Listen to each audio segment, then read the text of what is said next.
प्यारे विद्यार्थी, स्वागत है एक बार फिर से आपका आपकी अपनी क्लास प्यासी क्लासेस में। आज की इस वीडियो में हम कक्षा 11वीं अर्थशास्त्र यानी इकोनॉमिक्स के very most important selected question बताने जा रहे हैं। वैसे हमने अर्थशास्त्र का पहले ही एक वीडियो बना दिए थे, उसमें हमने पूरे सिलेक्टेड प्रश्न बताए थे, लेकिन आप सभी के कमेंट आ रहे थे कि सर प्रश्न बैंक से भी बता दीजिए, क्योंकि अधिकांश विद्यार्थियों के पास प्रश्न बैंक है, उससे वे पढ़ रहे हैं। तो इसलिए हमने सोचा कि प्रश्न बैंक के भी सिलेक्टेड क्वेश्चन आप तक पहुंचा दिए जाएं। तो इन प्रश्नों को अच्छे से आप चिन्हित कर लीजिएगा और अच्छे से तैयार कर लीजिएगा, आपका पेपर बहुत अच्छा जाएगा। हाँ, लेकिन अभी तक सब्सक्राइब नहीं किए तो प्लीज़ कर लीजिएगा, हम आप तक इतनी हेल्प करने की कोशिश करते रहते हैं लगातार। तो चलिए देखते हैं। सबसे पहले इकाई 1 और जो अर्थशास्त्र के दो भाग हैं, तो भाग 1 इकाई 1 सांख्यिकी और अर्थशास्त्र का परिचय। तो देखिए यहाँ पर ब्लूप्रिंट के अकॉर्डिंग हम बता रहे हैं आपको। तो सही विकल्प में देखिएगा, जो हमने जो पिंक कलर से ये जो आप देख रहे होंगे, ये जो राउंड लगा दिए हैं, टिक कर दिए हैं, ये क्वेश्चन इंपॉर्टेंट है। तो वस्तुनिष्ठ में देखिएगा पहला, दूसरा, और आगे देखते हैं इस साइड पे। तो यहाँ पर इनके वैसे उत्तर ये लिखे हुए हैं, यहाँ पर देख लीजिएगा, जिसके पास प्रश्न बैंक नहीं है तो ये इसके आंसर लिखे हुए हैं। फिर यहाँ देखिएगा, यहाँ पर ये एक शब्द एक वाक्य में उत्तर जो दिए हैं, तो इसमें आपको तैयार कर लेना है ये पहला और दूसरा, ठीक है ना। और इनके आंसर ये दिए गए हैं और बहुत कम सिलेक्टेड क्वेश्चन ही बता रहे हैं। फिर यहाँ पर देखिएगा, यहाँ पर ये जो आपका जो अति लघु उत्तरी क्वेश्चन है, तो उसमें पहला प्रश्न तैयार कर लीजिएगा, अर्थशास्त्र क्या समझते हैं, और इसके बाद फिर आपको तैयार कर लेना है यहाँ पर ये पांचवा प्रश्न, कौन सा, सांख्यिकी के दो कार्य लिखिए, ठीक है। डेटा संग्रह में वस्तुनिष्ठ में तो पहला वस्तुनिष्ठ, फिर इसके बाद देखिएगा तीसरा, पहला और तीसरा, और फिर इसके बाद यहाँ देखना है आपको ये पांचवा, ठीक है ना, पांचवा वस्तुनिष्ठ तैयार कर लीजिएगा। और फिर इसके बाद ही यहाँ पर रिक्त स्थान की पूर्ति कीजिए में पहला और चौथा, ठीक है। रिक्त स्थान में ही देखिएगा आप, इसमें पांचवा, ठीक है ना ये, और इसके रिक्त स्थान के जो आंसर हैं यहाँ पर दिए गए, ठीक है। अब इसके बाद इसमें एक शब्द एक वाक्य में देखिएगा, एक शब्द एक वाक्य में, तो यहाँ पर ये देखना है आपको पहला, तीसरा और चौथा, पहला, तीसरा और चौथा। और इनके उत्तर यहाँ पर लिखे हुए हैं, इनके उत्तर ये लिखे हुए हैं, जिनके पास प्रश्न बैंक नहीं तो यहाँ से आप देख लीजिएगा इनके आंसर। अब इसके बाद देखते हैं अति लघु उत्तरी क्वेश्चन में। अति लघु उत्तरी क्वेश्चन में यहाँ पर देखिएगा, ये प्रश्न पूरा जो दिख रहा होगा आपको, अच्छी प्रश्नावली के 2 गुण लिखिए, इसको देख लेना है। और इस साइड पर यहाँ पर देखना है आपको ये जो आंकड़े हैं, प्राथमिक आंकड़े या द्वितीयक आंकड़ों में अंतर आ जाता है, तो इसको आपको तैयार कर लेना है, ठीक है ना। ये इसके पूरा मतलब 4 अंतर दिए गए हैं, इनको तैयार कर लीजिएगा। फिर ये 10वां क्वेश्चन देखना है आपको, अच्छे प्रतिदर्श की 2 विशेषताएं लिखिए, इसको तैयार कर लेना है। और यहाँ पर लघुत्तरी में ये दूसरा क्वेश्चन, जो दूसरा क्वेश्चन ये दिख रहा होगा आपको, ये सारणीबद्ध प्रस्तुति के गुण लिखिए, ठीक है। अब इसमें ये जो आंकिक क्वेश्चन है, इसमें दंड आरेख बनाने के लिए आता है, तो इसको आप तैयार कर लीजिएगा। और इसमें मतलब ये प्रश्न दिया है, इसका ये इस टाइप से पूरा ये हल करना पड़ता है, ठीक है। और वैसे में इसमें वो वक्र भी आ जाता है खींचने के लिए, है ना, बारंबारता वक्र, तो उसको भी आप देख सकते हैं। और ये प्रश्न आप छठवां क्वेश्चन ये जो दिख रहा होगा आपको, कौन सा, प्रश्नावली या साक्षात्कार अनुसूची तैयार करते समय किन बातों को ध्यान रखना चाहिए, तो इसको आप तैयार कर लेना। अब देखते हैं इकाई 3 में देखना सबसे पहले विकल्प। तो विकल्प में देखिए आप दूसरा क्वेश्चन, दूसरा के बाद चौथा, ठीक है, चौथा, और इस साइड पे चौथा के बाद यहाँ पर देखना है आपको ये 7वां क्वेश्चन, ठीक है ना, 7वां क्वेश्चन तैयार कर लीजिएगा, 7वां। फिर है रिक्त स्थान की पूर्ति, इनके आंसर ये दिए हैं। रिक्त स्थान की पूर्ति करने में आप देखना यहाँ पर पहला, और पहला के बाद चौथा, चौथा के बाद फिर ये 8वां, और ये इनके आंसर यहाँ पर ये आंसर भी दिए हैं, तो आंसर चेक कर सकते हैं। फिर इसके बाद प्यारे विद्यार्थी सही जोड़िए, सत्य सत्य प्रायः आपको देख लेना चाहिए। और यहाँ पर देखें, ये इसके जो एक शब्द एक वाक्य में उत्तर में आपको देखना है पहला, दूसरा, तीसरा। जो सिलेक्टेड ज़्यादा है वो बता रहा हूँ, वैसे प्रश्न बैंक की आप एक बार पढ़ लेंगे प्रश्न तो और अच्छी बात है। अब इसी अध्याय में आपको अति लघु उत्तरी जो क्वेश्चन है उसमें आपको पहला तैयार कर लेना है ना। 2 प्रकार के समांतर माध्य के नाम लिखिए। फिर इसके बाद इसका चौथा भी तैयार कर लेना है, ये चौथा ये वाला, बहुलक और मध्यिका के बीच में अंतर लिखिए। फिर यहाँ पर ये 5वां क्वेश्चन भी आपको देख लेना है, 5वां, यानी कि केंद्रीय प्रवृत्ति के माप में के रूप में चतुर्थक के 2 दोष बताइए, ठीक है। फिर आता है इसमें आंकिक क्वेश्चन, अंकगणितीय क्वेश्चन। तो इसमें यह अंकगणितीय माध्य निकालने के लिए प्रश्न दिया है, इसको आप देख लीजिएगा, है ना। इसका पूरा उत्तर ये इस टाइप से यहाँ पर ऐसा करना पड़ेगा इतना, है ना। और फिर इसके आगे का शेष मैं बता दूं, यहाँ पर है इसके आगे का शेष ये है, ठीक है। ये और यहाँ पर फिर इसको हल करना पड़ेगा, सारणी में ये आंकड़े निकालना, फिर ये हल करेंगे आप इस टाइप से, तो यहाँ जा कर के ये इसका आंसर निकला हुआ, ठीक है। इसके बाद फिर ये दूसरा क्वेश्चन भी आपको देख लेना है। इसमें निम्नलिखित डेटा से मध्यिका निकालना, है ना। तो ये मध्यिका निकालना, यहाँ से इसका आंसर शुरू है, ये ना संचयी आवृत्ति वगैरह बनाना पड़ता है, और इसका यहाँ पर जा कर के ये पूरा ये हल हो रहा है, ठीक है ना। तो यहाँ तक आपको ये आंसर ये निकल आया इसका मध्यिका का, तो इतना कर लेना है।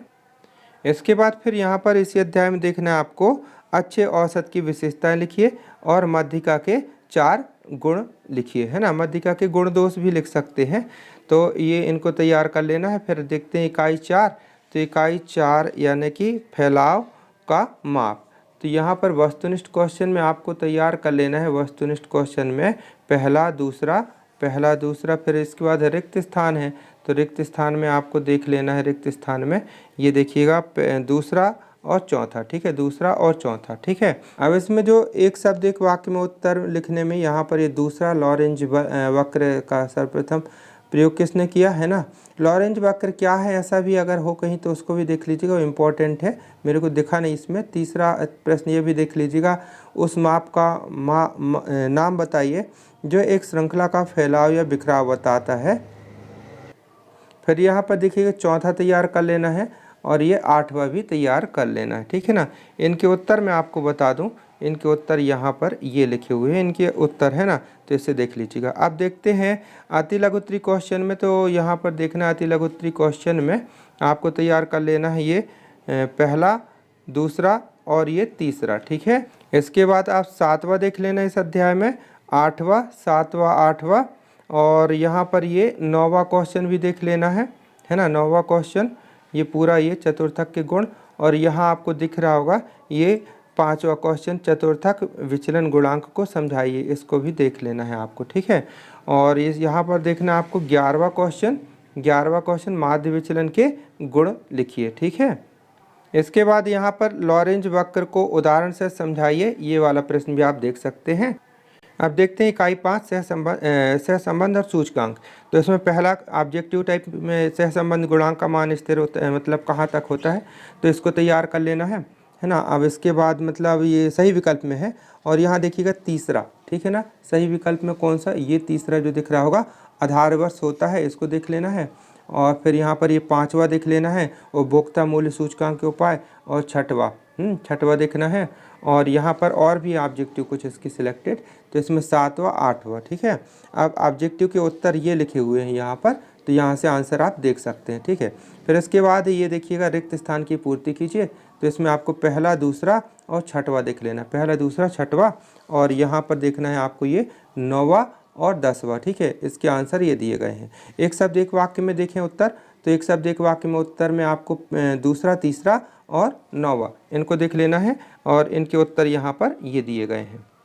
इसकी सही जोड़ी में भी देख सकते हैं, सही जोड़ी में दूसरा, तीसरा, चौथा इसको देख लेना है। और फिर इसके बाद देखते हैं अपन इसके बड़े क्वेश्चनों में, तो ये वाला क्वेश्चन 7वां क्वेश्चन देख लीजिएगा, सूचकांक के उपयोग बताइए, ये वाला, ठीक है। फिर इसका 13वां क्वेश्चन भी देख सकते हैं, निर्देशांकों की रचना की विधियां, ठीक है, इसको। और फिर यहाँ पर जो सूचकांक निकालने के लिए आता है अंक गणितीय क्वेश्चन, ये वाला 15वां क्वेश्चन है ना। निम्न आंकड़ों से औद्योगिक उत्पादन सूचकांक ज्ञात कीजिए, ये आंकड़े दिए गए हैं। इसका मैं हल भी आपको बता दूं, इसका हल ये है, इस टाइप से ये हल है पूरा, ठीक है ना। तो इसका यहाँ तक आपको ये करना है, ठीक है। फिर 19वां क्वेश्चन भी देख लीजिएगा, एक्स और वाई के बीच सहसंबंध गुणांक ज्ञात कीजिए, अंकीय क्वेश्चन ये वाला, तो इसको करना यहाँ तक है। और इसके बाद का आंसर ये है पूरा इसका, यहाँ तक ये, ठीक है ना। तो इसको पूरा कर लेना है इतना। इकाई 6 में देखते हैं, इकाई 6 में जो विकास नीतियाँ और अनुभव, तो इसमें पहला वस्तुनिष्ठ क्वेश्चन देखिएगा यहाँ पर पहला, और यहाँ पर पहला के बाद फिर ऑब्जेक्टिव टाइप के क्वेश्चन में ये 5वां ये वाला, और फिर इसके बाद देखिएगा ये 8वां, 5वां, 8वां, और इनके आंसर यहाँ पर लिखे हुए हैं। फिर रिक्त स्थान में देखना पहला और तीसरा, ठीक है, पहला और तीसरा, और इनके आंसर आप यहाँ देख सकते हैं, पहला का ये है, तीसरा का आंसर ये है, ठीक है ना। अब इसके बाद आगे देखते हैं एक शब्द एक वाक्य में देखें हम पहला और दूसरा, पहला दूसरा पांचवा और आठवां, ठीक है। और इनके आंसर यहाँ पर ये आंसर दिए गए हैं। अब इसके बाद देखते हैं अति लघु उत्तरीय क्वेश्चन में। तो अति लघु उत्तरीय क्वेश्चन में यहाँ पर आपको तैयार कर लेना है चौथा क्वेश्चन, ये वाला चौथा। और इसके बाद फिर ये छठवां क्वेश्चन हरित क्रांति क्या है, इसको भी देख लीजिएगा। और यहाँ पर ये 11वां क्वेश्चन, ये 11वां क्वेश्चन आयात प्रतिस्थापन क्या है, और 12वां जीडीपी के बारे में बताइए। और फिर इसके बाद लघु उत्तरीय क्वेश्चन, तो लघु उत्तरीय क्वेश्चन में ये पहला औपनिवेशिक काल के दौरान भारत की कृषि के ठहराव के मुख्य कारण क्या थे, इसको लिखना है। और फिर यहाँ पर ये तीसरा क्वेश्चन भी देख लीजिएगा, क्या भारत में अंग्रेजों द्वारा कोई सकारात्मक योगदान दिया गया, इस पर चर्चा करना। तो इसका ये आंसर है। इसके बाद इसका इसी अध्याय में 5वां क्वेश्चन तैयार कर लीजिएगा। IPR 1956 के तहत निजी क्षेत्र को क्यों और कैसे विनियमित किया जाता है, तो इसको आपको तैयार कर लेना है। ये इसका पूरा ये आंसर है, ठीक है ना, ये पूरा क्वेश्चन का आंसर। फिर देखते हैं अध्याय इकाई 7 आर्थिक सुधार। आर्थिक सुधार, तो सही विकल्प शुरू में, तो सही विकल्प में आपको देख लेना पहला दूसरा, पहला दूसरा। और फिर साइड देखिएगा रिक्त स्थान, तो रिक्त स्थान में आपको तैयार कर लेना है तीसरा, पांचवा और छठवा। और इनके आंसर यहाँ पर दिए गए हैं। फिर यहाँ एक शब्द एक वाक्य में आपको देख लेना है पहला दूसरा और तीसरा। एक शब्द एक वाक्य के उत्तर यहाँ पर दिए गए हैं, इससे आप मिला लीजिएगा। और फिर इसके बाद है विश्लेषणात्मक प्रश्न में, तो इसका दूसरा देख लेना है आपको, आर्थिक विकास में उदारीकरण का योगदान की व्याख्या। और यहाँ पर दूसरा के बाद फिर यहाँ पर ये दूसरा पूरा हो गया ये। फिर उसके बाद यहाँ पर देखिएगा ये चौथा क्वेश्चन। चौथा क्वेश्चन कौन सा, RBI वाणिज्य बैंकों को किस प्रकार नियंत्रित करता है, ठीक है, इसको आपको तैयार कर लेना है।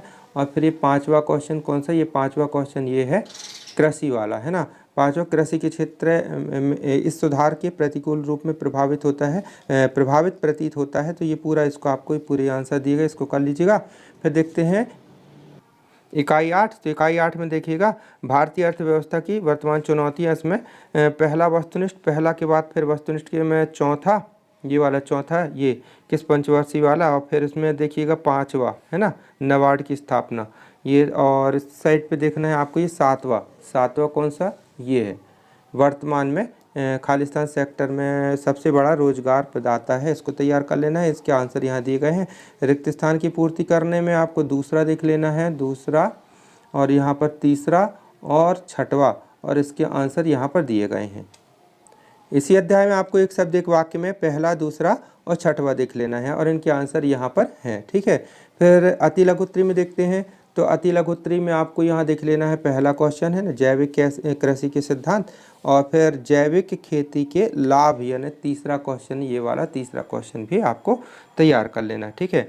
और इस साइड देखेंगे तो ये छठवा क्वेश्चन लोग पलायन क्यों करते हैं, इसको आप तैयार कर लेना। और सातवां कौन सा, ये है ना, मानव पूंजी और मानव विकास में दो अंतर लिखिए, ये वाला, ठीक है ना, इसको तैयार कर लेना है। फिर यहाँ 9वां क्वेश्चन देखिएगा मध्याह्न भोजन योजना के बारे में संक्षेप में लिखना। और 10वां क्वेश्चन ये किसानों को ऋण की आवश्यकता क्यों पड़ती है ना। फिर इसमें 14वां क्वेश्चन देख लीजिएगा। 14वां क्वेश्चन चक्रीय बेरोजगारी का अर्थ। और फिर यहाँ पर लघु उत्तरीय में आपको ये 19वां क्वेश्चन देख लेना है, मानव पूंजी में निवेश आर्थिक समृद्धि में किस प्रकार सहायक होता है, इसको देख लीजिएगा। फिर 21वां क्वेश्चन ये, ठीक है ना, किसी राष्ट्र के आर्थिक विकास में शिक्षा की भूमिका का वर्णन कीजिए, इसको देख लीजिएगा। ये इसका पूरा आंसर यहाँ तक, ये चौथा पॉइंट हो गया, यहाँ तक इसका पूरा आंसर है। फिर इसमें ये 23वां भी देख सकते हैं, शिक्षा की महत्ता पर उद्देश्य, महत्ता या उद्देश्य पर को बताइए, तो पॉइंट बना करके आप इसको लिख सकते हैं। फिर इसमें ये 25वां क्वेश्चन है जो भारत में शिक्षा सुधार हेतु सरकारी उपाय बताइए, तो ये पूरा पॉइंट डाल करके राष्ट्रीय शिक्षा नीति है ना। फिर यहाँ पर औपचारिक शिक्षा, मध्याह्न भोजन, ऑपरेशन ब्लैक बोर्ड, सर्व शिक्षा अभियान, इस टाइप से पॉइंट बना करके लिखिएगा। अब देखते हैं इकाई 9 बुनियादी ढांचा पर्यावरण। तो इसमें आपको पहला वस्तुनिष्ठ में पहला देख लीजिएगा और दूसरा, है ना, पहला और दूसरा। और इस साइड पे देखते हैं ऑब्जेक्टिव टाइप के क्वेश्चन में भी, तो इसमें आपको देख लेना है दूसरा, चौथा और पांचवा। और फिर इनके आंसर ये दिए गए हैं। फिर रिक्त स्थान की पूर्ति करने में रिक्त स्थान में आपको देख लेना है दूसरा, तीसरा, पांचवा, इनके आंसर यहाँ पर हैं, ठीक है। इसके बाद है यहाँ पर सही जोड़ी इसकी पूरी देख लीजिएगा, सही जोड़ी इसकी पूरी देख लेना है। फिर एक शब्द एक वाक्य में उत्तर, एक शब्द एक वाक्य में उत्तर ये है, तो इसमें आपको देख लेना पहला, तीसरा और पांचवा, और इनके आंसर यहाँ पर ये दिए गए हैं। फिर इसमें लघुत्तरी क्वेश्चन में पहला जैविक और अजैविक तत्वों में अंतर लिखिए, ये वाला क्वेश्चन पूरा तैयार कर लेना है। फिर इसमें इसका शेष यहाँ पर भी है। फिर ये देखिएगा ये दूसरा क्वेश्चन, इसको भी तैयार कर लेना है, सौर ऊर्जा के उपयोग और लाभ बताइए, ये वाला। और फिर यहाँ पर ये पांचवा भी ऊर्जा के महत्व को समझाइए, ठीक है। फिर यहाँ पर देखिएगा सातवां क्वेश्चन ये ऊर्जा के प्रकारों का उल्लेख कीजिए। और आठवां क्वेश्चन भी देख लीजिएगा, वाणिज्यिक ऊर्जा और गैर वाणिज्यिक ऊर्जा में अंतर लिखिए। तो इसका अंतर इस टाइप से ये अंतर है, ठीक है ना, इसको तैयार कर लेना है। फिर इसी अध्याय में छठवां क्वेश्चन भी कि ऊर्जा के प्राथमिक और द्वितीयक स्रोतों की व्याख्या कीजिए। तो इसको आप तैयार कर लेना है, यहाँ 2 तक अंतर दिए हैं, 2। और इसके बाद देखिएगा यहाँ पर ये तीसरा, चौथा, पांचवा ये अंतर दिए हैं। अब देखते हैं इकाई 10, है ना।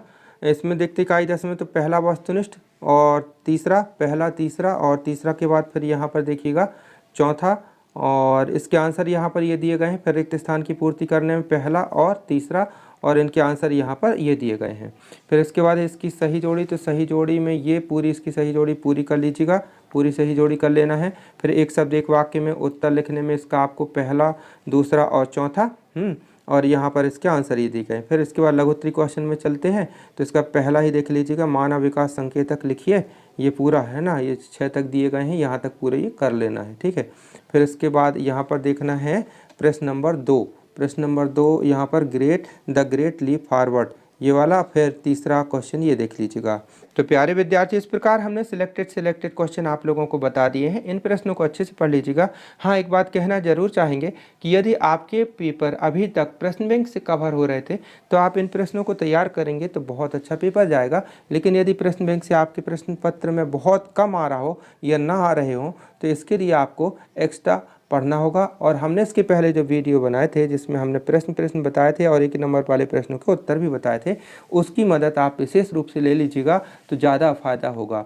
मतलब कहने का सीधा अर्थ है कि यदि प्रश्न बैंक से अभी तक के पेपर आए हैं आपके तो ये वाला पेपर भी आएगा, और यदि नहीं आए हैं तो संभावनाएं फिर कुछ कम ही नज़र आती हैं। तो इसलिए आपको फिर एक्स्ट्रा मेहनत करनी होगी। हमारा प्रयास सदैव होता है सही और सटीक मार्गदर्शन करना।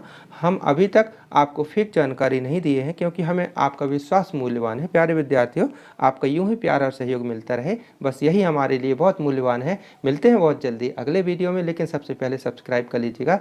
जय हिंद, थैंक यू।